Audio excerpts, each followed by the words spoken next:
Hello Whovians and welcome to YouTube Gallifrey02, and I am back on YouTube after over a week's hiatus, and in my hiatus I have hit 700 subscribers, so a big thank you to everybody out there. It came as a surprise to me, as normally when I take a hiatus my subscribers go down. Now they have gone up, so a big thank you to everyone who is subscribed, because without you I wouldn't be on this milestone today, so thank you. So yeah, now on to the video. Will Chibnall be a good showrunner when he takes over from Stephen Moffat as Doctor Who showrunner after this year's Christmas special? And I'll be taking a look back at Chris Chibnall's past work on Doctor Who and Torchwood.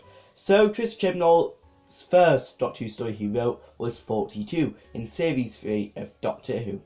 And 42, it wasn't well received. I personally don't like this story, and it was voted for as one of the worst New Who Doctor Who stories. So yeah, Chris Chibnall's first episode, can he improve for his next episode, which was The Hungry Earth and Cold Blood, which saw the return of the Silurians. This episode was a bit better. It got mixed reviews from critics and fans. Now the reason why it got mixed reviews is that I don't think classic Who fans liked it that much, as they messed about with the Silurians mythology, redesigned them, and in their perspective completely ruined one of their favourite Doctor Who monsters. That's why this episode only got mixed reviews. Now on to his next Doctor Who story, Dinosaurs on a Spaceship, which is a fun runaround but also a very silly Doctor Who story, very far-fetched as well. Dinosaurs on a spaceship. Can you get any more silly with a Doctor Who story? You know, dinosaurs on a spaceship heading towards Earth is a very far-fetched idea, and yeah, the Doctor is so out of character in this story, I think, as he killed Solomon the Trader by putting a tracker in his ship so it got blown up. That is so out of character for the Doctor, really, I think, and yeah, that's why I don't enjoy this story much. And yeah, this episode also got quite negative reviews from critics and fans for being completely silly. Now on to his final Doctor Who story he wrote, which was The Power of Three. Now the Power of Three, again, is a very far-fetched idea that these mysterious cubes appear all around the world.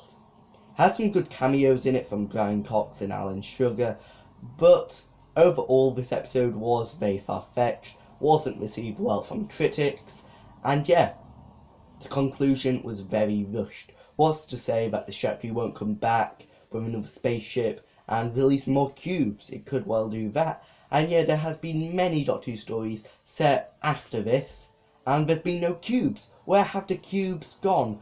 They can't dispose of cubes that quickly. Yeah, they can dispose of a few, but not that many cubes, really. So yeah, they are all Chris Chibnall stories have either mixed or negative reviews. None of his stories have pure positive reviews, which means that will he be a good showrunner?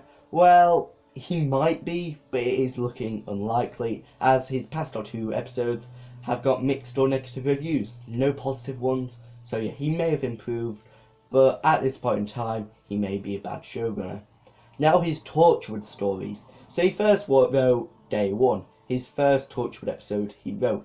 Now Day One, I have to say, is probably the most disturbing thing in the Doctor Who universe, as it is about this monster which is addicted to sex, and I just find this episode completely humiliating and yeah, just completely disturbing. This episode, it's a really, really bad idea, and yeah, is not a Doctor Who canon in my opinion.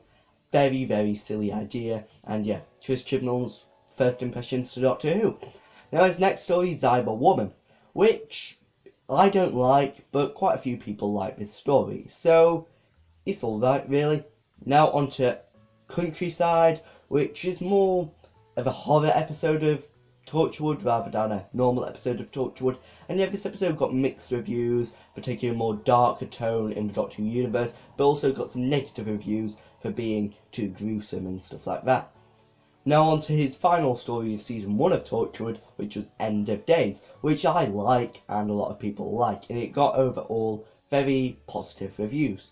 So yes, now on to series 2 of Torchwood. He started with Kiss Kiss Bang Bang, which I personally don't mind, but it's not the best of Torchwood episodes, and yeah, got mixed reviews from critics and fans as well. Now on to his next Torchwood story, which was Adrift, which I personally enjoy. I really enjoy this Doctor Who story, and yeah, Adrift got positive reviews, and yeah, I really liked it. Now on to Fragments, which again got positive reviews, and I liked it, and his final story he wrote for Torchwood, which was Exit Wounds, which Exit Wounds is not the best of finales, but it's alright, it's not bad. So yeah, overall Chris Chibnall has written some good and some bad Doctor Who stories, but a lot of them haven't been classics. So yeah, he hasn't written great Doctor Who stories, he's written average and bad Doctor Who stories. They should have chosen someone better like Toby Whithouse or even Mark Gatiss, I think. So yeah, that is the end of this video. What do you think Chris Chibnall is going to be like? Taking a look at all his past Doctor Who stories, it looks like he has a bad reputation or mixed reputation for writing Doctor Who episodes. He may improve or he may not. He might just go flat on his face. So yeah, until the next time, goodbye.